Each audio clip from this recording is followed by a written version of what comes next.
Masechet Baba Kama, Daf Ain Aleph Amud Bet. On commence au premier quart de la page.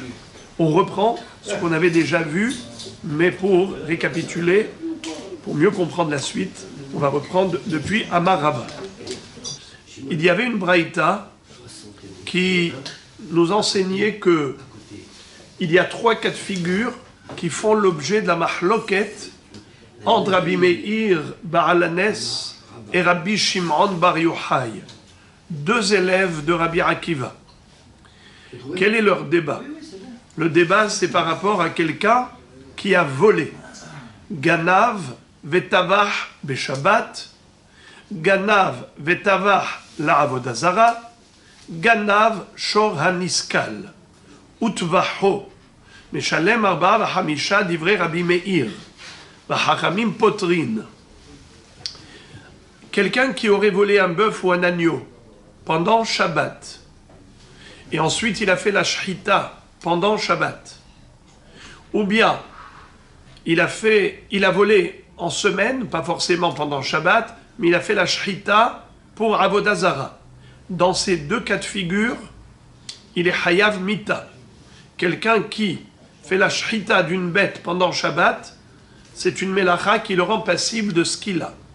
Celui qui, pendant la semaine, prend une bête et la sacrifie pour la avodah zara, il est hayav ce qu'il a. Comment se fait-il que Rabbi Meir ait dit que malgré tout il est hayav de payer arba'a v'chamisha dans ces 2 cas? Mais pourtant nous avons une règle. Kam le'ebedra bamine. Nachon?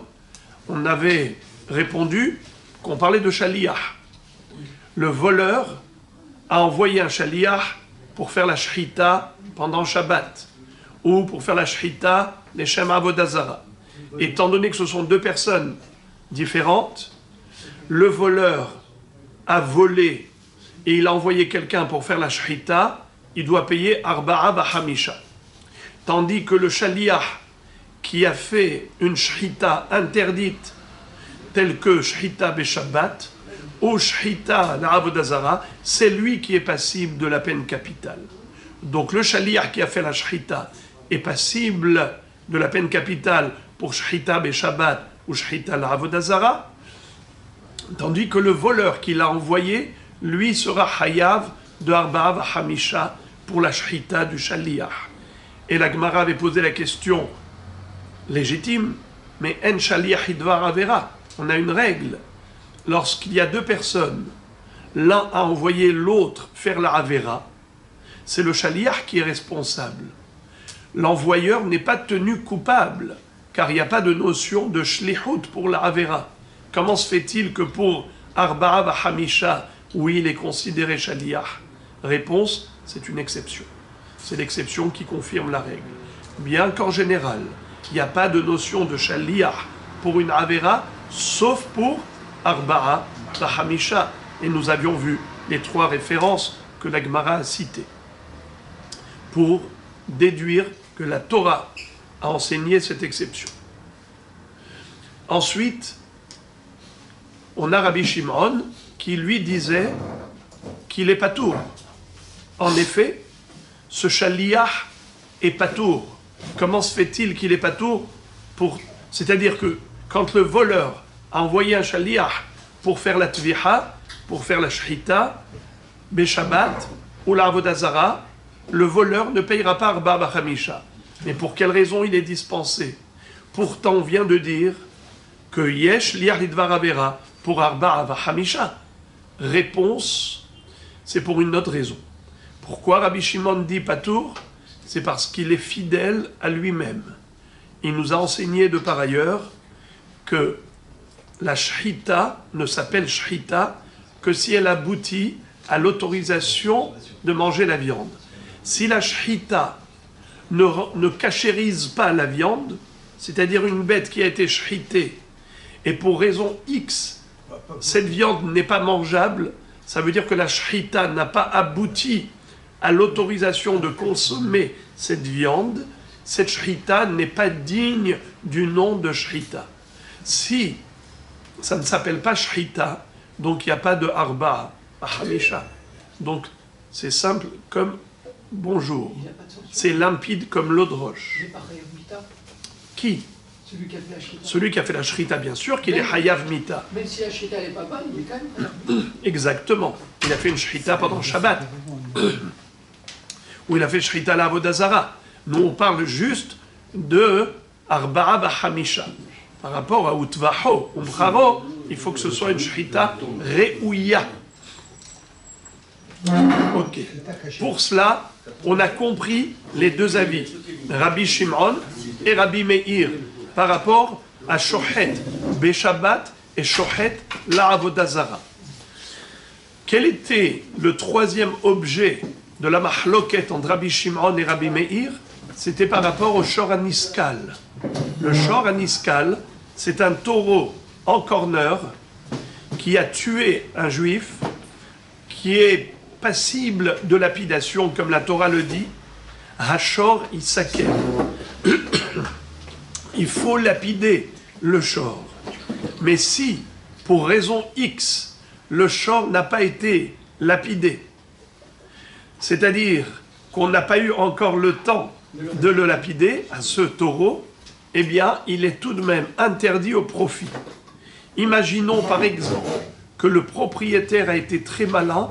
Avant que le Beddin ne lapide le bœuf, il a pris ce bœuf, il lui a fait la shrita. Est-ce que cette viande est mangeable? Non. Réponse non, car ce taureau est interdit au profit. Il est assour bahana'a, tel qu'on l'apprend, soit de Ubara la Shornaki, ou bien plusieurs références qu'on avait déjà vues. Ce qui veut dire que le shor haniskal, le taureau condamné à la skila, est interdit au profit, même s'il n'a pas encore été lapidé. De ce fait, on a compris que celui qui fait la shrita à un shor aniskal, il est patour de Arba'a Bahamisha. Pourquoi il est patour de Arba'a Bahamisha selon Hachamim? Pourquoi il est patour? Parce qu'il n'est pas consommable, le shor. Bravo! Puisque Rabbi Shimon dit qu'une shrita qui n'aboutit pas à la consommation n'est pas une shrita. Mais mieux encore plus fort que cela, c'est que nous avons une règle, c'est que si le voleur a fait la shrita du bœuf ou du taureau, si ce bœuf ne vaut rien, donc il ne doit rien, comment tu peux dire que ce taureau-là, il faut qu'il paye 4 fois plus, 5 fois plus à son propriétaire? Il va lui payer 5 fois la valeur du taureau, mais ce taureau n'a pas de valeur du tout. Alors s'il a 0 valeur, alors qu'est-ce qu'il va payer? 4 fois 0 égale 0, 5 fois 0 égale 0. Alors de quoi on parle? Comment Rabbi Meir a pu dire Hayav? Que Rabbi Shimon dise Patour, c'est absolument logique. Pourquoi? Parce qu'il n'a aucune valeur. Ou bien parce que c'est Shrita Shena Re'ouya. Tu as deux raisons, 2 arguments pour justifier l'opinion de Rabbi Shimon qui dispense le voleur de Arba'a Bahamisha. Mais quel est l'argument qui peut justifier Rabbi Meir? Comment Rabbi Meir a pu dire Hayav? Le voleur qui a fait la shrita d'un shor aniskal, eh bien il est Hayav Arba'a Bahamisha. Mais comment? Mais il n'a aucune valeur. Il va payer quoi? 4 fois, 5 fois une bête qui ne vaut rien? Peut-être qu'il ne savait pas qu'il était... Ça ne change rien, qu'il sache ou qu'il ne sache pas. Le Beddin ne peuvent pas condamner à payer 5 fois un bœuf qui n'a pas de valeur. On vient de dire qu'on parle d'un shor aniskal, donc il n'a pas de valeur. Sachant qu'il a tué un être humain et... Alors, la réponse qu'a donnée la Gemara, c'est que Rabbi Meir s'appuie sur 2 arguments très forts, c'est-à-dire 2 idées, 2 notions qu'il va falloir jumeler pour comprendre Rabbi Meir. Primo, c'est qu'il pense comme Rabbi Yaakov. Secondo, c'est qu'il pense comme Rabbi Shimon, par rapport à un autre sujet. Pas Rabbi Shimon de Shrita Shena Re'ouya, par rapport... Alors, je vais d'abord donner les formules. Il pense comme Rabbi Yaakov, comme quoi Shomer, Ehziro, Shomer, la Be'alim, Af Mishenigmar Dino, Muhzar. Ça, c'est la formule de Rabbi Yaakov. Et la formule de Rabbi Shimon Bar Yochai, Davara Gorem le Mamon, Kemamon Dami. Hier, comme c'était la fin du Shi'ur, j'étais très vite, et donc on a terminé avec ça, mais je sais que ce n'était pas clair. On reprend donc le sujet. Quelles sont les deux notions? Premièrement, vous vous rappelez, je le dis comme introduction, bien que ce ne soit pas le sujet. Vous vous souvenez, on avait appris que quelqu'un qui a volé du Hametz avant Pessah, par exemple une bouteille de whisky, qui coûte 300 shekels avant Pessah, et voilà que le voleur vient après Pessah voir le propriétaire, lui dit « Je veux faire tes chouvas. Tiens, je te rends le whisky que je t'ai volé. » L'autre lui dit « Mais qu'est-ce que je vais faire avec ce whisky? Mais il ne vaut plus rien, car je ne peux pas le boire. C'est Hametz chez Avaralav à Pessah. » Nous avions appris que tout de même, bien que le propriétaire ne peut plus rien faire avec ce Hametz, il est interdit au profit. Malgré tout, le voleur a réparé sa faute de vol. Car la Torah dit « Veshiv et agezela asher gazal. Ikeren she gazal yahzir. » C'est-à-dire, la Torah donne la possibilité au voleur de restituer l'objet tel quel. C'est-à-dire que l'objet, même s'il n'a plus de valeur, étant donné qu'il a la même forme, ça s'appelle restituer l'objet volé. Avant Pessah, le Hametz qu'il a volé avait une valeur. Après Pessah, il n'a plus aucune valeur. Et tout de même, la Torah dit, le fait de lui rendre l'objet tel quel, ça s'appelle restitution de l'objet volé. Veshiv et agezela asher gazal. C'est la raison pour laquelle, dans le même ordre d'idées, un shomer qui aurait reçu de la part du propriétaire un bœuf à garder. Voilà que ce bœuf-là, en étant chez le shomer, il a été encorné un être humain. Il a été tué, malheureusement, un juif. Et il a été jugé, condamné à la lapidation, telle que la Torah dit, à Shor Isakel. C'est-à-dire qu'il faut condamner le shor à la lapidation. Quel est le din si jamais le shor a été lapidé? Le din est que le shomer doit rembourser le prix du shor à son propriétaire, car c'est à cause de lui que le propriétaire a perdu un shor. S'il avait convenablement gardé et surveillé, ce shor n'aurait jamais été encorné quelqu'un.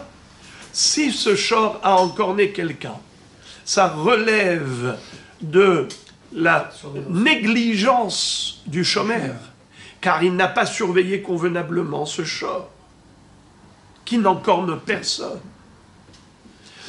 Donc, le shomer va devoir payer une indemnité au propriétaire du shor. Il doit lui payer la valeur du shor. Si le shor coûtait 10 000 shekels, c'est ce qu'il va devoir payer, 10 000 shekels. Car une fois qu'il a été lapidé, c'est à cause de lui que le propriétaire a perdu 10 000 shekels. Mais, quel est le din si le Beth-Din n'a pas encore lapidé le shor? Figurez-vous, nous dit Rabbi Yaakov, que le shomer peut prendre ce shor avant sa lapidation au Beth-Din et le ramener au propriétaire et lui dire « Tu m'as donné à garder ce bœuf, je te l'ai rendu. » Et le propriétaire ne peut pas lui dire « Eh oh, qu'est-ce qui t'arrive toi? Mais moi je t'ai donné un bœuf qui valait 10 000 shekels. Tu me rends un bœuf qui vaut 0 shekel. Est-ce que tu crois que tu m'as rendu quelque chose ?» Eh bien, réponse, nous dit Rabbi Yaakov, oui. Hachamim disent non. Ça ne s'appelle pas une restitution. Mais Rabbi Yaakov dit oui. Étant donné que ça ressemble au vol. Quelqu'un qui a volé du Hametz avant Pessah et l'a rendu tel quel après Pessah, ça s'appelle restitution. Ça s'appelle, oui, en effet, Veheshiv et agezela asher gazal. Bon, il peut pas aussi. Nachon. Deuxième introduction, c'est le din de Rabbi Shimon. Davar agorem le mamon ke mamon dami. Rabbi Shimon nous a enseigné, de par ailleurs, qu'une chose qui peut entraîner une perte d'argent, cette chose-là a la même valeur que cet argent. On s'explique. De quoi s'agit-il? J'ai juste donné la formule. Davar agorem le mamon ke mamon dami. De quoi s'agit-il? Imaginons par exemple quelqu'un qui était propriétaire d'un korban. Il a commis une infraction qui le rend passible de korban hatat, de korban hacham, ou bien il a pris sur lui un engagement, il a fait un neder d'apporter un korban ola ou shlamim, et ensuite il a désigné la bête en disant voilà, cette bête elle sera ola ou shlamim pour accomplir mon neder. Cette personne a le devoir d'apporter au Beth Amikdash l'un de ses sacrifices, ou hatat, ou hacham, ou ola, ou shlamim. Mais voilà que ce monsieur-là s'est fait voler. Quand il s'est fait voler, est-ce que le voleur va devoir payer double par rapport à ce korban? Nous avons une règle que la notion du kefel, le double, c'est une sanction existante uniquement vis-à-vis d'un être humain, mais pas vis-à-vis du Hekdesh. On l'apprend du pasuk Yeshalem Shenaim Lere'ehu. À propos du vol, la Torah dit il payera double à son prochain. De là, Chachamim ont dit le double, c'est que vis-à-vis du prochain, mais pas vis-à-vis d'Hachem. Quelqu'un qui a volé du Beth Amikdash, il rendra le capital, mais pas le double. Très bien. Quelqu'un qui a volé un sacrifice qui se trouvait chez son propriétaire, est-ce que ça s'appelle qu'il a volé un être humain ou il a volé un objet qui appartient à Hachem? Eh bien, il a volé Hekdesh. Il a volé un objet qui appartient à Hachem, car cette bête a déjà été sacralisée. Par conséquent, celui qui a volé ne devrait pas payer double.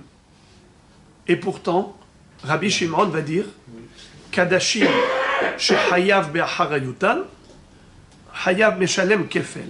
C'est-à-dire que Rabbi Shimon nous dit que dans la mesure où le propriétaire du korban a une responsabilité, a une obligation d'apporter ce korban coûte que coûte, et si ce n'est pas ce korban, il devra apporter un autre à la place. Dans ce cas-là, oui, il faudra qu'il paye double au propriétaire du korban. Pourquoi? Pourtant, ce korban appartient à Dieu, n'appartient pas à cet homme. Mais Rabbi Shimon a innové un concept. Davar hagorem le mamon ke mamon dami.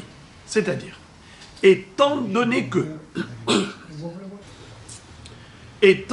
le propriétaire du korban va devoir ouvrir son porte-monnaie pour acheter un nouveau korban, c'est-à-dire que le korban qui a été volé entraîne une perte d'argent au propriétaire du korban.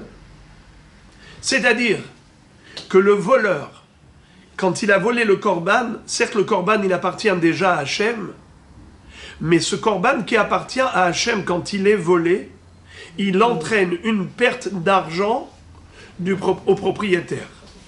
Pourquoi? Car le propriétaire va devoir acheter un nouveau korban.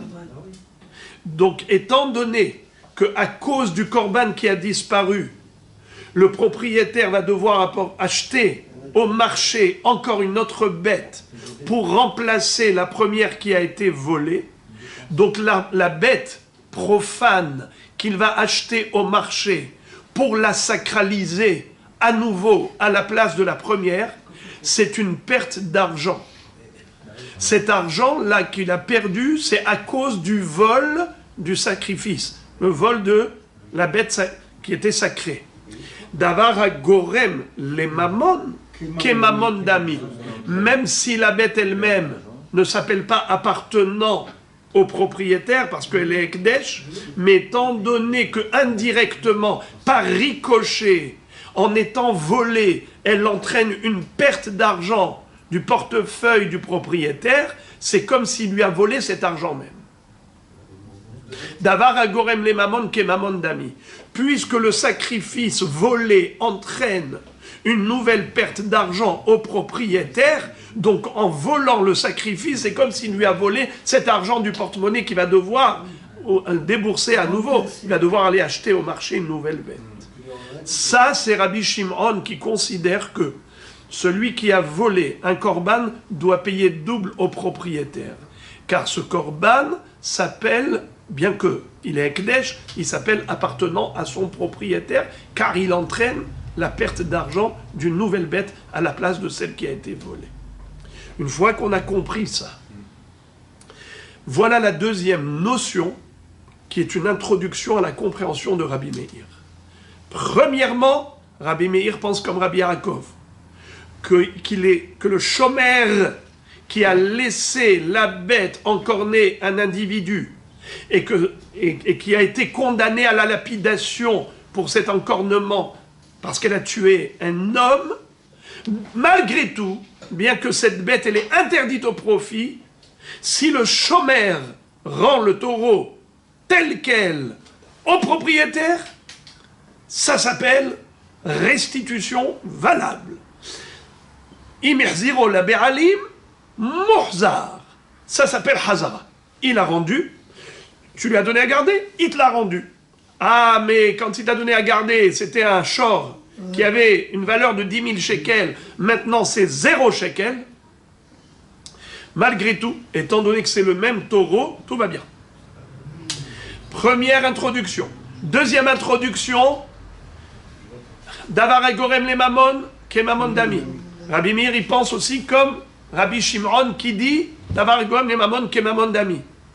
Une chose, même si elle n'est pas considérée la propriété de l'homme, mais étant donné que ça peut entraîner une perte d'argent, c'est considéré comme sa propriété. Maintenant, quel rapport avec ce qu'on a étudié? Quel rapport avec ce qu'on a étudié? On a appris dans la Baraïta une mahloket entre Rabbi Meir et Hachamim à propos de Shor Aniskal. Un voleur qui a fait la shchita d'un shor qui était Shor Aniskal, déjà condamné à la lapidation, parce qu'il avait encorné quelqu'un, il avait tué, ce Shor Aniskal n'a aucune valeur. Alors il est tout à fait normal qu'il ne paye rien. Hachamim qui disent patour sont tout à fait compréhensibles. C'est normal. Pourquoi tu veux faire payer 4 fois plus, 5 fois plus le prix du taureau? Parce qu'il lui a fait la shchita, mais au moment où il lui a fait la shchita, le taureau ne valait plus rien. Alors qu'est-ce que tu veux qu'il paye? Arba hamisha? Mais Arba hamisha quoi? 4 fois 0, 5 fois 0 égale 0. Alors, pas tout. Ça, c'est à 100% compréhensible. Rabbi Meir qui dit Hayab de payer 5 fois 10 000 shekels, ou 4 fois 10 000 shekels, si c'est un agneau, un taureau. Mais comment ça peut être possible? Mais il ne vaut rien au moment d'Ashrita, il ne valait rien. C'était un Shor Aniskal. Réponse, on parle d'un shomer. On parle d'un voleur du shomer. Alors il y a 3 personnes. Réhouven, le propriétaire du shor, a donné à Shimon l'ishmor, a gardé. Ensuite, Lévi est venu et a volé le shor de chez Shimon. Maintenant, qu'est-ce qui se passe? Lévi doit rembourser à Shimon, qui doit rembourser à Réhouven. Le voleur doit rendre au shomer pour qu'il rende à qui? À Réhouven. Le Inyan, il est comme ça. Le voleur peut dire « Eh oh, tu veux que je te rembourse quoi? 5 fois le prix du taureau? Mais ce taureau, il ne valait rien. Moi, je ne le savais pas. Mais quand je t'ai volé le bœuf, je ne savais pas que ce bœuf ne valait rien, qu'il avait déjà été en corner. condamné au Beddin et qu'il était condamné à la lapidation et donc interdit au profit, je t'ai volé un bœuf qui était interdit au profit, je lui ai fait la shrita, tu veux maintenant que je te paye 5 fois plus? Mais je t'ai volé quelque chose qui ne valait rien. J'ai fait la shrita à un bœuf qui ne valait rien. Tu veux que je te paye 5 fois quoi? 5 fois 0, 0. Eh bien, figurez-vous, dit Rabbi Meir, tu payeras 50 000 shekels. Le bœuf, il coûtait 10 000, tu payeras 50 000 shekels. Et le voleur, il dit, au secours, mais c'est quoi ça? Vous me faites payer alors que j'ai fait la shrita de quelque chose qui n'avait aucune valeur. On lui dit, écoute bien, si tu n'avais pas volé le bœuf au chômeur, tu sais qu'est-ce que le chômeur aurait pu faire avec ce bœuf? Il aurait pu le rendre à son propriétaire, à Réhouven. Il aurait pu lui dire, Mr. Réhouven, tu m'as donné à garder un shor, je t'ai rendu un shor. Et Réhouven ne peut pas lui dire, mais le shor que je t'ai donné à garder valait 10 000 shekels. Maintenant, celui que tu me rends, il vaut 0 shekel, car à cause de ta négligence, il a encorné un individu, il a tué. Et maintenant, le Beddin l'a condamné à la lapidation. Qu'est-ce que tu me donnes? Un taureau qui est interdit au profit?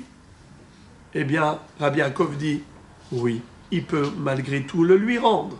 Comme il peut le lui rendre, ça s'appelle une bonne restitution. Alors le voleur, quand il lui a volé ce shor qui ne vaut rien, c'est comme s'il lui a volé un shor qui vaut 10 000 shekels. Pourquoi? Car maintenant qu'il lui a volé, alors maintenant, Shimon n'a plus le shor pour le rendre tel quel à Réhouven. Qu'est-ce qu'il va devoir lui rembourser? 10 000 shekels. Alors maintenant, ce shor qui ne valait rien entraîne une perte d'argent de 10 000 shekels. Ça s'appelle, dans la formule halachique, Davar hagorem le mamon ke mamon dami. Un shor aniskal qui ne vaut rien, mais qui entraîne une perte de 10 000 shekels, c'est comme s'il valait 10 000 shekels. Aouda, un shor aniskal qui ne valait rien, il valait 0 shekel. Mais en étant volé par Lévi, Shimon ne peut pas restituer le shor aniskal tel quel, il va devoir lui rembourser 10 000 shekels, c'est comme si le shor aniskal valait 10 000 shekels. Pourtant, il n'avait aucune valeur. Davar agorem le mamon ke mamon dami. Donc, Lévi, le voleur, va devoir, premièrement, rembourser 10 000 shekels. Il va devoir rembourser encore 10 000 shekels, ce qu'on appelle tashloumé kefel. Et s'il lui a fait la shrita, il payera encore 30 000 shekels. En tout, 5 000 shekels. 50 000 shekels. 5 fois le prix du keren. Et pourtant, il valait 0. Oui, il valait 0. Mais c'est davar agorem le mamon, qui est mamon d'ami. Une chose qui peut entraîner une perte d'argent, ça a la même valeur que cet argent. Le shor aniskal, il valait rien, mais étant donné que tu l'as volé et tu l'as égorgé, maintenant tu as enlevé au chômeur la possibilité de le restituer tel quel au propriétaire, car s'il avait restitué tel quel au propriétaire, il aurait été quitte. Car Rabbi Yaakov a dit que Imuhzar la Be'alim Muhzar, Afalpi Shenigmar Dino Bebeddin, bien que le shor aniskal a été condamné au Beddin à la lapidation, il ne vaut rien. Mais malgré tout, bien qu'il ne vaille rien, si le chômeur l'avait rendu à son propriétaire, ça aurait été considéré comme une bonne restitution. C'est à cause de toi, voleur, qui n'a pas pu le restituer. Alors toi, tu assumes, monsieur le voleur, et tu payeras 5 fois plus, comme s'il valait 10 000 shekels. Car davar agorem ne mamon, ke mamon dami, tu lui as causé une perte de 10 000 shekels, multiplié par 5. C'est ce que tu vas rembourser.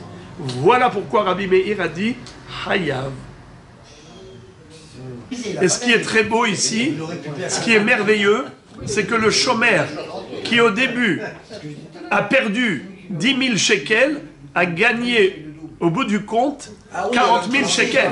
Pourquoi? Parce qu'au moment où il a remboursé, il a rendu à son propriétaire les 10 000 shekels, ça y est, il a remboursé les 10 000 shekels.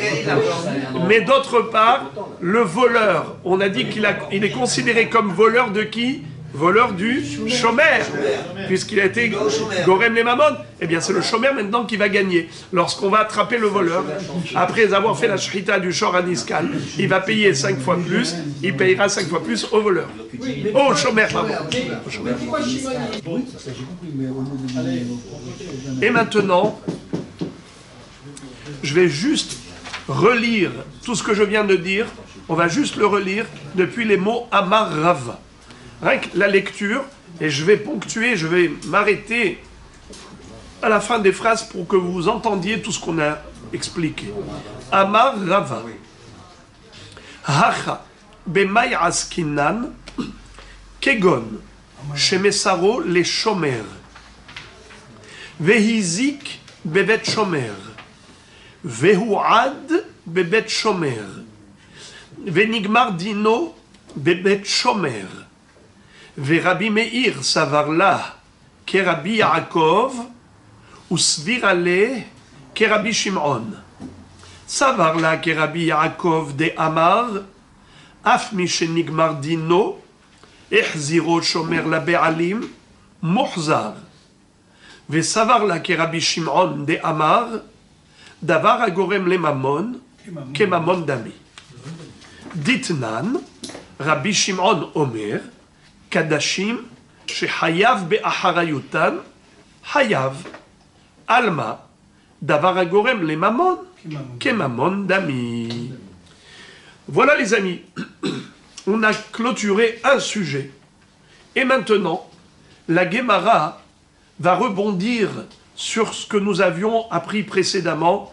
Rappelez-vous, lorsque la Baraïta nous avait dit qu'il y avait une mahloket entre Rabbi Meir et Rabbi Shimon à propos de Shochet Beyom Akipurim. Et maintenant, la Gemara revient à la Mishnah. Vous en souvenez, on avait appris dans la Mishnah que celui qui fait la shrita d'une bête, d'un taureau ou d'un agneau qu'il avait volé, et il lui a fait la shrita le jour de Kippour, la Mishnah nous a dit qu'il est hayav de payer arba'a v'hamisha. Et on était étonnés. Pourquoi? Parce que on devrait dire qu'il est patour. Pourquoi patour? Kim levedrabamine. La réponse, non, c'est karet. Yom Kippour, c'est pas comme Shabbat. Shabbat, il est passible de lapidation. Mais Kippour, il n'est pas passible de lapidation. Et hayav que karet. Alors s'il n'y a que karet, c'est pas une mort terrestre, c'est-à-dire c'est pas le tribunal terrestre qui condamne, c'est le tribunal céleste. Une mort céleste, dans ce cas-là, il n'y a pas la notion de kamle bedrabamine. Bien que la shrita s'est faite à Kippour, il est hayav karet, malgré tout, il doit payer arba'a v'hamisha. Nachon, ça c'est la Mishnah. Mais la Gemara avait dit, mais tout de même si nous considérons que la mort céleste ne le dispense pas de payer arba'a v'hamisha, mais tout de même, il aurait dû être dispensé de payer arba'a v'hamisha pour une autre raison. Laquelle? C'est qu'il est hayav malkout.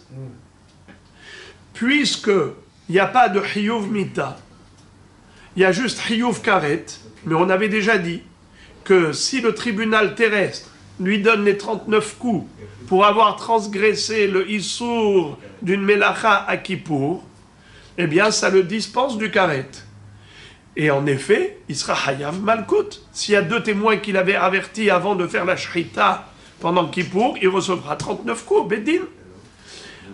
Et alors, Rabbi Meir dit, excusez-moi, la Gemara dit dans ma Sechet Makot, la Mishnah, Hachamim Omrim, En Adam Loke Shalem. Il n'est pas possible d'infliger 2 sanctions à un être humain. C'est-à-dire que on ne donne pas à ce juif qui a fait une double avera, premièrement, Hayav Malkut. Deuxièmement, Hayav Mamon. Eno loke shalem. On l'apprend du pasouk Mirderish ato bemispar. Mirderish ahat ata mechayvo. Ve'i ata mechayvo mishum shterish oyot. Une seule condamnation, pas deux.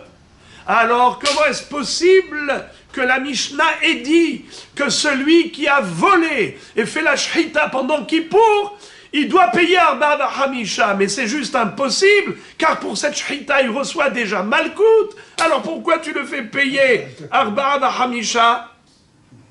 C'est la question d'Agmara, à laquelle elle avait joliment répondu en disant, notre Mishnah, elle va selon Rabbi Meir, qui lui, dans Masechet Makot, contredit les Hachamim. Et il dit, Adam Lokeum Shalem. Oui, on peut infliger une double condamnation. Et Malkout et Mammon. C'est seulement la mort. On peut pas être condamné à mort et à payer. Kamle Bedrabamine. Ça, il est d'accord. Mais Malkout et Mammon, on peut lui infliger les deux sanctions. Donc, en effet, si c'est Rabbi Meir, l'auteur de notre Mishnah, rien ne nous étonne. Pourquoi? En effet, il est Hayav Malkout par rapport à Kippour, et il est Hayav Arba Hamisha par rapport à la Shchita du taureau ou de l'agneau. Ça, c'est ce qu'on avait déjà vu. La Gemara maintenant rebondit là-dessus, et elle pose la question suivante. Amar Rav Kahana. Rav Kahana raconte, Amrita Lishmata Kame de Rav Zevin Mine Ardea. Lorsque j'étais à Néardea, j'ai raconté à Rav Zévid de la ville de Néardea ce pirouche, et je lui ai posé la question en disant Mimatzit mukmat matnitin ke Rabbi Meir velo ke Rabbi Shimon ve'akatane sefa Rabbi Shimon poter bishne elu miklal de bechula matnitin modé, c'est-à-dire là tu me dis que cette Mishnah là elle va que d'après Rabbi Meir mais pas d'après Hachamim. C'est pas vrai. C'est sûr que cette Mishnah va même d'après Rabbi Shimon. Quelle est la preuve? À la fin de la Mishnah que nous avions étudiée, rappelez-vous dans Daf Ayin Amud Aleph, qu'est-ce qui est écrit à la fin de la Mishnah? Tournez la page, regardez Daf Ayin Aleph, Daf Ayin Amud Aleph. Il est écrit à la fin de la Mishnah, Ashochet Hulin Ba'azara, Meshalem Tashlume, pardon, Ashochet Venimtse Terefa, Ashochet Hulin Ba'azara. Meshalem Tashlume Arba Vachamisha. Rabbi Shimon Poter Bishne Elu. Rabbi Shimon dit, je ne suis pas d'accord sur ces deux derniers. Toi, tu as dit que celui qui a fait la shrita d'une bête volée et il s'avère qu'elle est tréfa, il paye Arba Vachamisha. Moi, je dis non. Moi, je dis qu'il n'est pas tour. Pourquoi? Parce qu'on ne peut pas manger cette bête et une shrita qui n'aboutit pas à l'autorisation de consommer la viande, eh bien, ça ne s'appelle pas shrita. Pareillement, shochet hulin barazara, celui qui va prendre une bête profane, et il amène au Beth Amikdash, il lui fait la shrita, alors qu'elle n'est pas sacrée, alors ça rend cette bête interdite au profit. On ne peut même pas en manger. Alors ça ne s'appelle pas shrita. Rabbi Shimon dit, dans ces deux cas de figure, ashochet venimtset refa, ashochet hulin barazara, patour. Et il est écrit dans la Mishnah, Rabbi Shimon poter bishne elu. Rabbi Shimon, il est poter dans ces deux cas de figure, trefa et hulin barazara. Sous-entendu que à part ces deux derniers cas, il est d'accord sur toute la Mishnah. Il est d'accord avec Rabbi Meir par rapport à tout ce qui est écrit avant. Alors ne me dis pas que la Mishnah c'est que Rabbi Meir et pas Rabbi Shimon. Pas vrai. Puisque Rabbi Shimon est d'accord avec tout le reste. Alors j'ai pas compris. Comment tu as réussi à tirer ton épingle du jeu en disant cette Mishnah, c'est l'opinion de Rabbi Meir, qui dit Lokeum Shalem à Kippour, celui qui a fait une melacha de Shrita, bien qu'il subit Malkout, il doit tout de même payer. Sous-entendu que c'est que Rabbi Meir. Mais Rabbi Shimon ne serait pas d'accord. En effet, Rabbi Shimon va dire Patour. Pourquoi Patour, les amis? Pourquoi? Parce que Eno Lokeum Shalem, on n'inflige pas deux condamnations. Il n'y a que Malkout et pas Mammon. C'est pas vrai. Car Rabbi Shimon, il a dit Patour que dans les deux derniers cas, sous-entendu que d'où les cas précédents, il est d'accord que Hayav. Et donc la question revient à la case départ. Si Rabbi Shimon est d'accord que Hayav, Comment Rabbi Shimon peut être d'accord que Chayav? Mais pourtant, Enolokeum Shalem. Il n'y a que Rabbi Meir qui dit Malkout et Mammon, ça peut aller ensemble. Mais Rabbi Shimon, il pense comme tous les Chachamim que Enolokeum Shalem. Alors la question revient à la case départ. La Gemara répond très facilement. Et elle dit Amarli, il m'a répondu Rav Zévid de Néardéa, Lo Miklal de Modé Betavach ou Machar, les Rfouav et les Klavim. En fait, dans cette Mishnah, il y a des compartiments. Cette Mishnah, elle est fragmentée. Quand on a dit Rabbi Shimon, Poter, Bishne, Elou, c'est par rapport à la dernière partie de la Mishnah. Rappelez-vous la dernière partie de la Mishnah. Gana vetavach lirfu'a, 1. Oliklavim, 2. Nimtset terefa, 3. Ou bien Cholin ba'azara, 4. Là, Rabbi Shimon Poter Bishne Elou, il est Poter par rapport à ces 4 cas où tu as dit Hayav, lui il dit les 2 derniers de ces 4 cas, je suis Poter. Quels sont les 4 derniers cas? Refu'a, Klavim, Terefa, Cholin ba'azara. Alors lui dit, pour Refu'a et Klavim, je te l'accorde. Mais Terefa et Cholin ba'azara, je ne suis pas d'accord. Pourquoi? Étant donné que cette shchita n'a pas abouti à une cacheroute de la viande, c'est-à-dire que cette viande elle est interdite parce qu'elle est tréfa, parce que c'est Cholin ba'azara, eh bien ça ne s'appelle pas tréfa, il n'est pas Hayav Arba Hamisha. Mais je suis d'accord pour Refoua et Klavim, bien que le but du voleur c'est de faire shchita l'irfoua, ou bien de faire shchita pour donner à manger au chien, malgré tout, il doit payer Arba Hamisha. Et voilà, on a terminé le sujet. Passons à autre chose. Ganav Michel Aviv et Tavach Machar. La Gemara maintenant va analyser une partie de la Mishnah. Nous avions appris que quelqu'un qui a volé malheureusement son père, il a volé un bœuf qui appartenait à son père, vous imaginez, ou un agneau qui appartenait à son père, et ensuite il a fait la shchita et il s'est fait attraper par la police. On l'a amené au Beddin. Il le condamne à payer Arba Hamisha. C'est ça? Oui ou non? Oui? Très bien. C'est normal. Maintenant, quel est le din si le père est mort? Ganav, Vetavach ou Machar, ou Metaviv.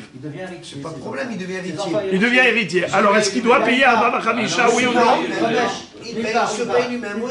Bah non, il paye rien. Une part, s'il a 2 enfants. Il paye rien, vous dites? Faux. Il paye. À qui? Eh bien, il paye à tous les héritiers. À tous les héritiers. Imaginons par exemple. Ah, vous n'avez pas dit qu'il avait des frères. Alors, évidemment, on parle en cas de fratrie. Il y a plusieurs frères.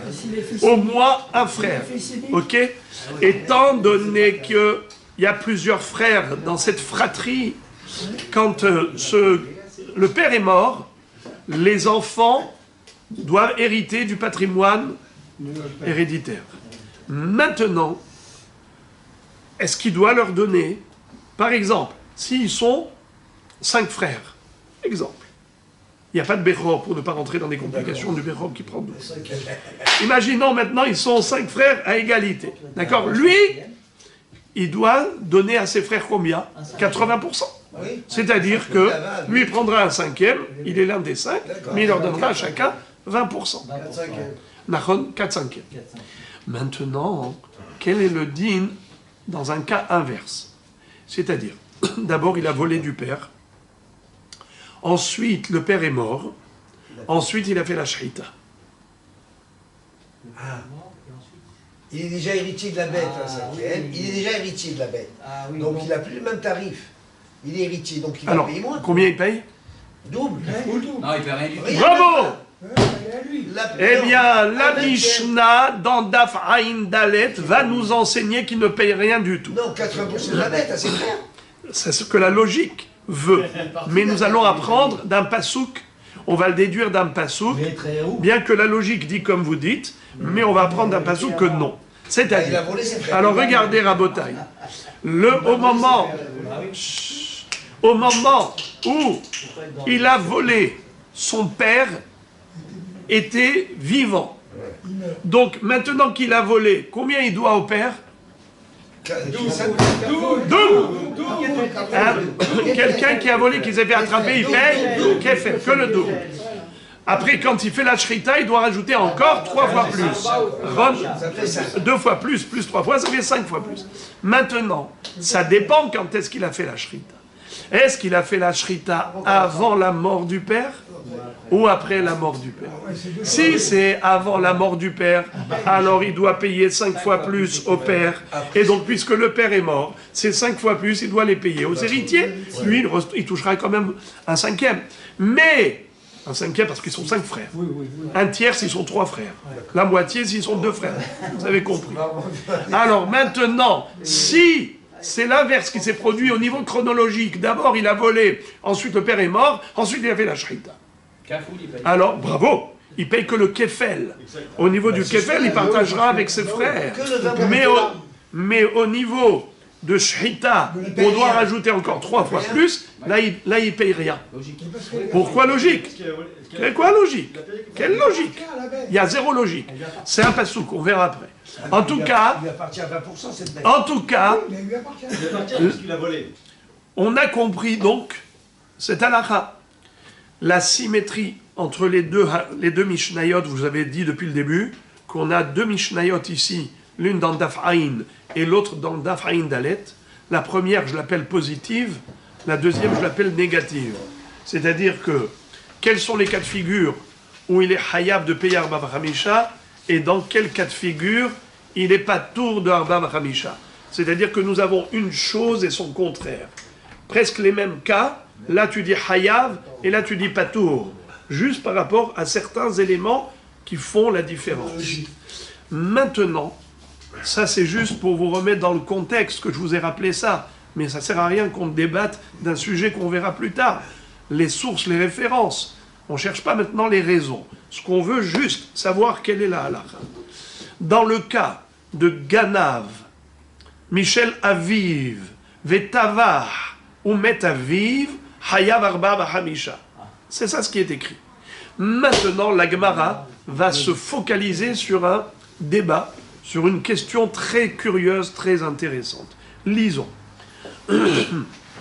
Baramine Rava, mais Rav Nachman. Rava pose une question à son maître, Rav Nachman. Quel est le din? Ganav shor shel shne shutafin utvaho veoda le had mehem.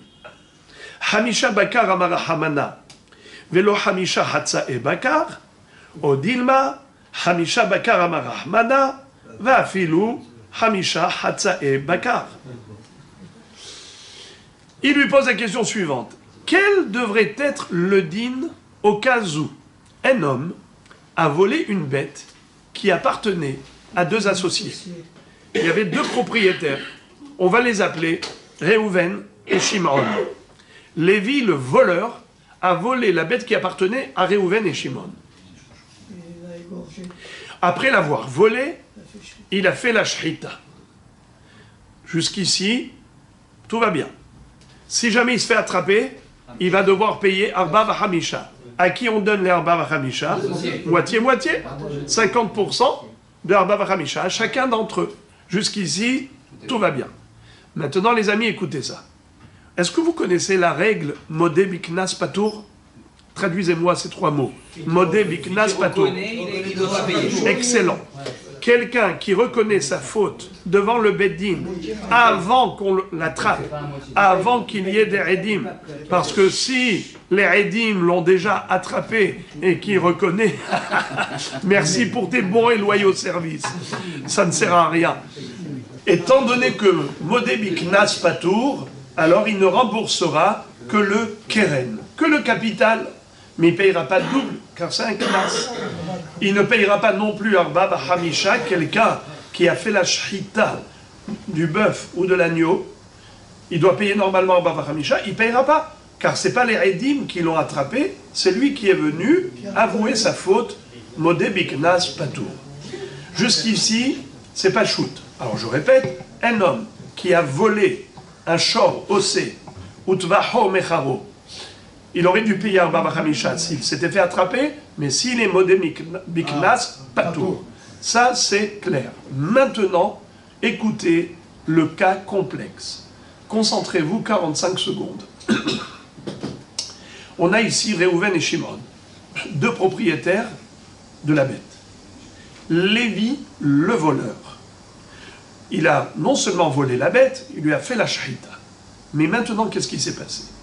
Il est venu et il dit, Moraï Verabotaï, toi Réhouven, je sais que je t'ai volé ta part, mais il n'y a que toi qui j'ai volé. Mais Shimon, je ne lui ai rien volé, parce que lui, il me l'avait déjà vendu. Ces 50% à lui, il me les avait déjà vendus. Donc, quand moi j'ai fait la shahita de cette bête, j'ai volé la bête. Je n'ai pas volé à Shimon, je n'ai volé qu'à Réhouven, c'est 50%. Donc, je répète le cas de figure. Lévi a volé la bête qui appartenait à Réhouven et Shimon. Jusqu'ici, ça va? Maintenant, les deux associés, il leur a volé. S'il y avait eu deux témoins qui étaient venus témoigner de cela, combien il aurait dû payer pour le vol et la shrita? 5 fois plus pour ce bœuf. D'accord. Aux deux. Très bien. Donc, jusqu'ici, ça va? Alors maintenant, écoutez ça. Ce voleur-là est venu et il a dit, je n'ai volé qu'à l'un des deux. Je n'ai pas volé les deux. Comment? Il dit, moi, j'avais acheté de Shimon sa part. Il était associé avec Réhouven. Ces 50% à lui, je les ai achetés. C'est à moi. Donc je n'ai pas volé Shimon. Car ce qui appartenait à Shimon auparavant m'appartenait au moment où j'ai pris la bête. Je l'ai volé de Réhouven parce qu'il y avait 50% de Réhouven. J'ai volé Réhouven. J'ai fait la shrita des 50% de Réhouven. Mais je n'ai pas volé Shimon du tout. Donc, je dois rembourser à Réhouven ces 50%, mais je ne dois rien à Shimon. Donc, maintenant, cet homme-là, qu'est-ce qu'il s'appelle? Modé Biknas à moitié. Modé Biknas à moitié. C'est pas grave. Quoi? Il lui devait. C'est logique, ça va. Je n'ai pas compris ce que vous dites. La moitié. À qui il devait? À Réhouven. Oui. Mais ce n'est pas des témoins qui l'ont attrapé. C'est lui qui est venu, qui a reconnu. Alors pourquoi vous dites qu'il ne devait pas? Il est modé qui lui doit. Non. Parce que les 50%, il a volé. Alors ça s'appelle modé Biknas. D'accord? Très bien. Il doit que 50. Comment? Il doit que 50% de la bête pour sa valeur. Il doit 50% de la valeur, c'est tout. Il doit 50% du capital. À qui? À Réhouven. À l'associé. Très bien. Maintenant, écoutez la suite. L'histoire n'est pas terminée. Maintenant, il y a eu des Edim qui sont venus et ils ont dit, ce voleur n'a pas volé que Réhouven. Il a volé aussi Shimon. Car Shimon ne lui avait jamais vendu. Shimon n'avait jamais vendu ses 50% à Réhouven, à Lévi. Lévi est un voleur à 100%. Il n'a pas volé que 50% de la bête qui appartenait à Réhouven. Il a volé même les 50% qui appartenaient à Shimon. Maintenant, puisque vis-à-vis de Réhouven, il avait déjà reconnu, il avait déjà remboursé les 50% du capital. Donc Réhouven est sorti de l'affaire. À qui on a, vis-à-vis de Réhouven, il n'est pas tour de Arba Bachamisha. Il n'a pas besoin de payer 4 fois plus ou 5 fois plus à Réhouven. Puisque à Réhouven, il a déjà remboursé le Keren, il lui avait reconnu sa faute, il est sorti de l'affaire. Maintenant, les Edim ont témoigné que vis-à-vis de Shimon, c'est un menteur et un voleur. Et même un shahiteur. C'est-à-dire qu'il a fait la shahita de la bête qui lui a volé, des 50% qu'il lui a volé à l'associé. Donc il doit payer les 4 ou 5 de ces 50%. Normalement, logiquement. C'est ça la question qu'il lui pose. Il lui dit, Rabbi, dites-moi, est-ce que ça existe, Arba'a Hamisha, que pour 50%? Ou bien ça n'existe pas, Arba'a Hamisha, pour la moitié? Sur quoi s'appuie la question? Il lui dit, dans la Torah, il est écrit, Vechi gnov ish shor ose, utvaho o mecharo, hamisha bakar yeshalem, tahat ashor, ve'arba tzon, tahat ase. Quand la Torah a dit, hamisha bakar, ve'arba tzon, elle a parlé de hamisha bakar, et pas hamisha hatzae bakar. 5 bakar, mais pas 5 demi-bakar. 5 tzon, mais pas 5 demi-tzon. Alors j'ai une question. Est-ce que ça existe 5 demi ou ça n'existe pas? Est-ce qu'il n'y a que 5 entiers, mais il n'y a pas 5 moitiés? Ou bien il n'y a pas de différence entre 5 moitiés ou 5 entiers? Étant donné qu'il n'avait reconnu que 50%, les autres 50%, il n'avait pas reconnu, c'est les témoins qui l'ont attrapé, comme quoi il était voleur même des autres 50%. La question se pose. En effet, pour la partie qu'il avait reconnue, il ne payera pas 4 fois plus, 5 fois plus, mais est-ce que pour la partie pour laquelle il a été attrapé par les 2 témoins, est-ce qu'il doit payer pour ces 50% Arba'a Bakamisha? Est-ce que la Torah, quand elle a dit Arba'a Bakar, Hamisha Bakar ou Arba'a Tzon, c'est seulement si c'est 100%, ou bien même Hatzae Bakar et Hatzae Tzon. Amarle. Alors maintenant les amis, écoutez, je vous dis comme ça, par anticipation. Rav Nachman va donner une première réponse et le lendemain, il va se raviser. Et il va dire à Rava, son élève, tu veux savoir pourquoi hier je me suis trompé? C'est parce que j'étais en Taranit, je jeûnais. Et il va lui dire très joliment, alors qu'on parle de quelqu'un qui doit payer pour le bœuf, il lui a dit, j'ai pas mangé de la viande de bœuf. Et comme j'ai pas mangé de la viande de bœuf, il me manquait des vitamines, j'étais pas bien dans ma peau, c'est pour cela que je me suis trompé. Je n'étais pas suffisamment concentré. Mais maintenant, je te donne la bonne réponse. Regardez qu'est-ce qu'il va lui dire au début. Amarle, Hamisha Bakar Amara Hamana, Velo Hamisha Hatzae Bakar. La Torah, quand elle parle de Arba Hamisha, elle dit Hamisha Bakar, Ve Arba Tzon. Donc Bakar entier, et pas demi-Bakar. Un Tzon entier, et pas un demi-Tzon. Donc ça n'existe pas Arba Hamisha pour les 50%, donc il sera patour. Puisque on ne peut pas le condamner pour les premiers 50%, puisqu'il avait reconnu, alors il n'est pas tour même pour les autres 50%. Car c'est indissociable, indivisible. C'est ou tout le bakar ou rien. Étivé, Rav Nachman adresse une objection à son maître et lui dit, pourtant il y a une Mishnah, la nôtre, Ganav Michel Aviv, Betavach ou Machar, Ve'achakach Met Aviv, Meshalem Tashlume Arba'a V'Hamisha. Ve'ahacha, Kevan de Met Aviv, כמו שקדם והודה לאחד מהם דמי וקטני משלם תשלומי 4 ו5.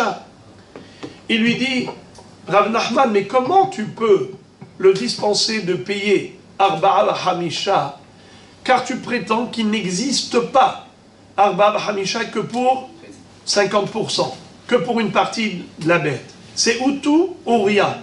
C'est faux. Car nous voyons dans la Mishnah que, au cas où un homme a volé, son père, il a volé le bœuf de son père, et il a fait la shrita de ce bœuf du vivant de son père. Ensuite, son père est mort. Qu'est-ce qui est dit dans la Mishnah? Qu'il doit payer Arba'a V'Hamisha. Il doit payer. À qui il va payer? À ses frères.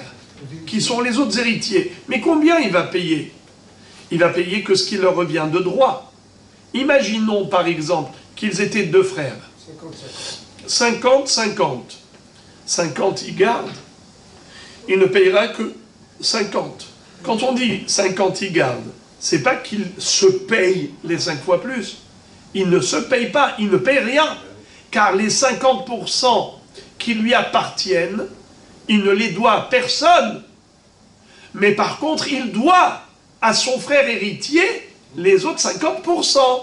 Donc tu vois qu'il existe une possibilité d'être condamné à payer 50% du bakar, 50% de Arba'a Hamisha. Pourquoi tu as dit non? Mais tu vois, de la Mishnah, on peut déduire que oui, ça existe, d'être obligé de payer partiellement et pas entièrement. C'est la question de Rava à Rav Nachman. Et il répond, à Marley, Rav Nachman a répondu très joliment,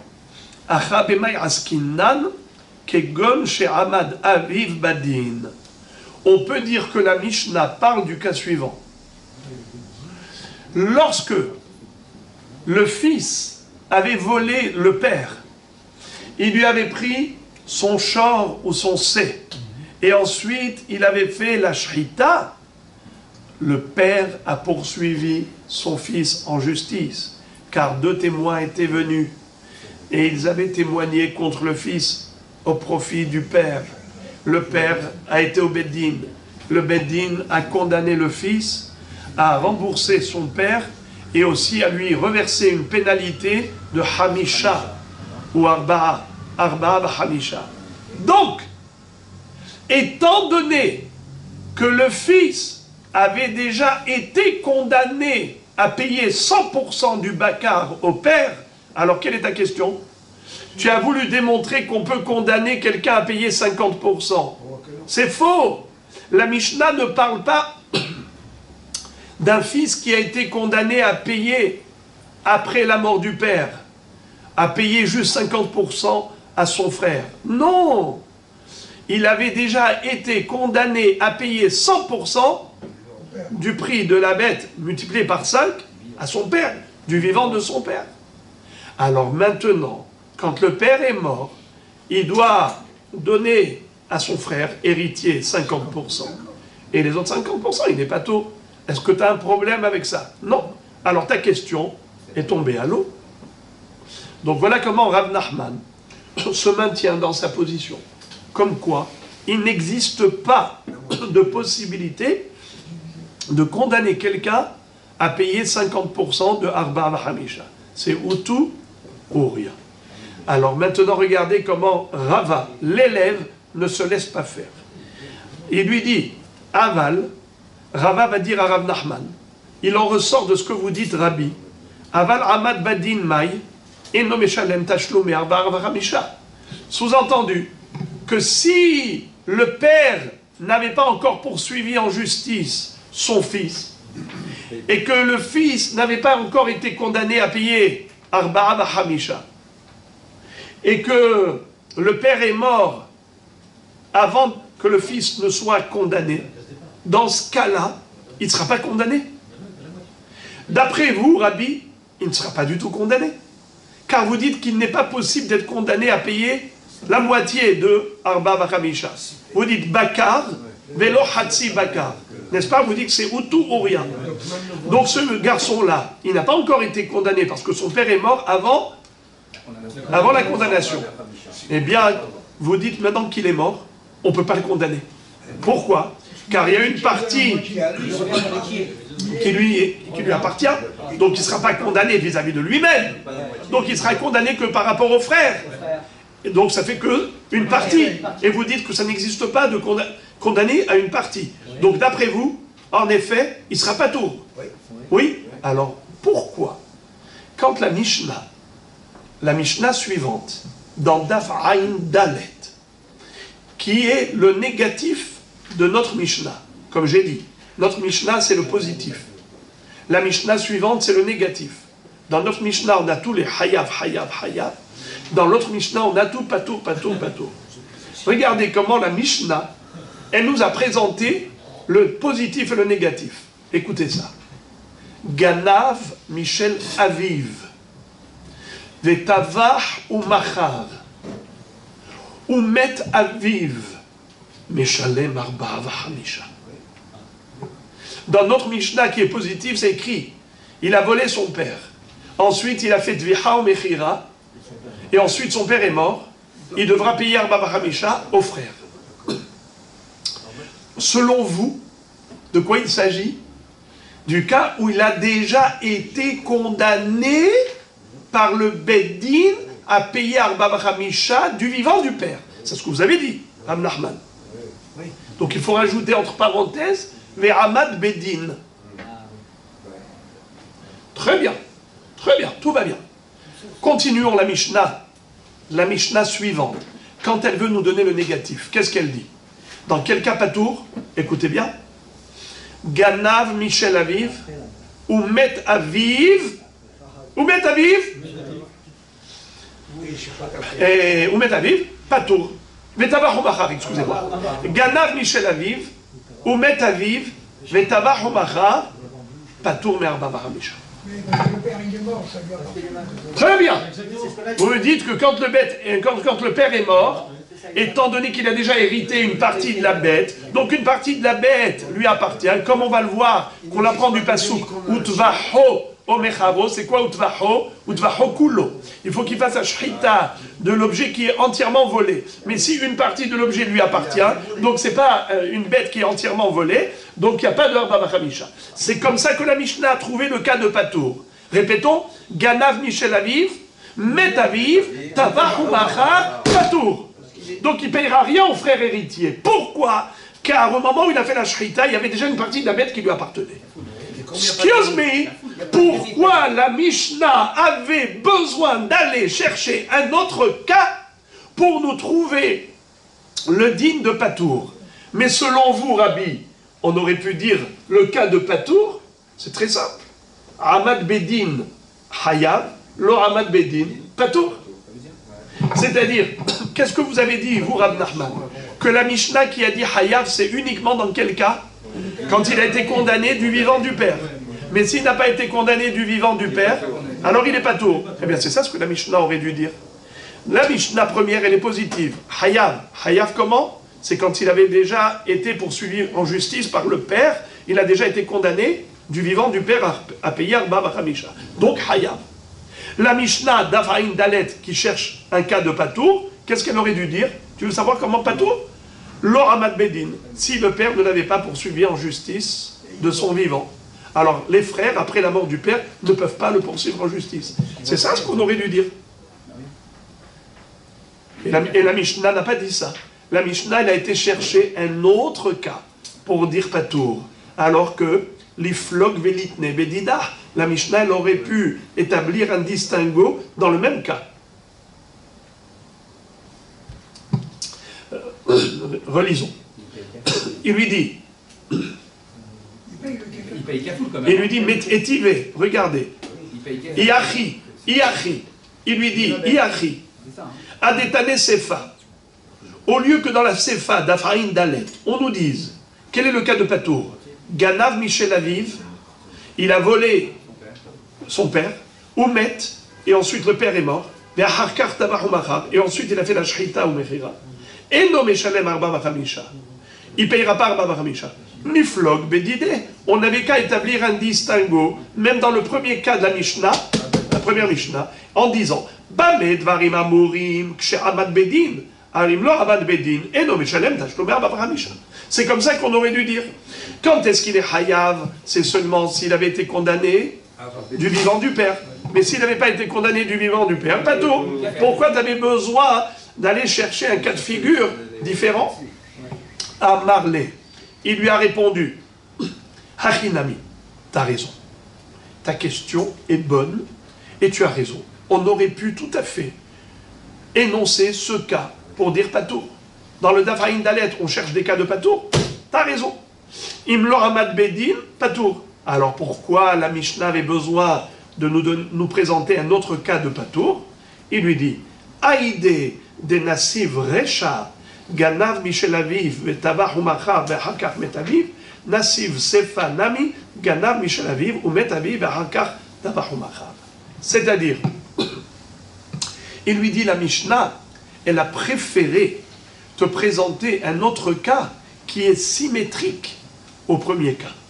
C'est juste par volonté de symétrie. C'est-à-dire, on a exactement les mêmes éléments. Ganav, Michel Aviv, Tavach Umachar, Vehakach Metaviv. Dans l'autre Mishnah, Ganav, Michel Aviv, Metaviv, Vehakach Tavach Umachar. On a exactement les mêmes opérations, les mêmes événements. La seule différence, c'est la chronologie. Avant, après, exactement. Est-ce qu'il est mort avant Tavach Umachar ou il est mort après Tavach Umachar? C'est toute la différence. Donc, c'est pour cela que la Mishnah a préféré nous présenter ce cas de Patour. C'est plus joli d'avoir une symétrie entre les deux Mishnayot. Mais en effet, je me maintiens dans ma position. Comme quoi, Patour, même dans le cas de Ramad Bedin. Parce que, pour moi, c'est autour, il n'y a que Bakar, il n'y a pas Hatsi Bakar. Maintenant, les amis, je vous ai dit que Rav Nachman s'est ravisé, comme on dit en français. Hein? Seuls les imbéciles ne changent pas d'avis. Un Hacham est capable, quand il reconnaît qu'il a fait erreur, de se raviser. Il est capable. C'est ça la grandeur d'Ahara. Les Tzafra, au matin, le lendemain matin, Amar les Rav Nachman, le maître, dit à son élève Rava, Hamisha Bakar Amar Hamana Vafilu Hamisha Hatsa et Bakar. Il n'y a pas de différence entre 100% du Bakar ou 50% du Bakar, 20%, ça ne change rien. Il doit payer Arba Hamisha au prorata. Que ce soit 100%, que ce soit 50%, 20%, il paye. Alors, pourquoi hier je t'ai pas dit ça? Pourquoi hier je t'ai dit ou tout ou rien? Il n'y a pas de fragmentation possible. Et regardez ce qu'il lui dit.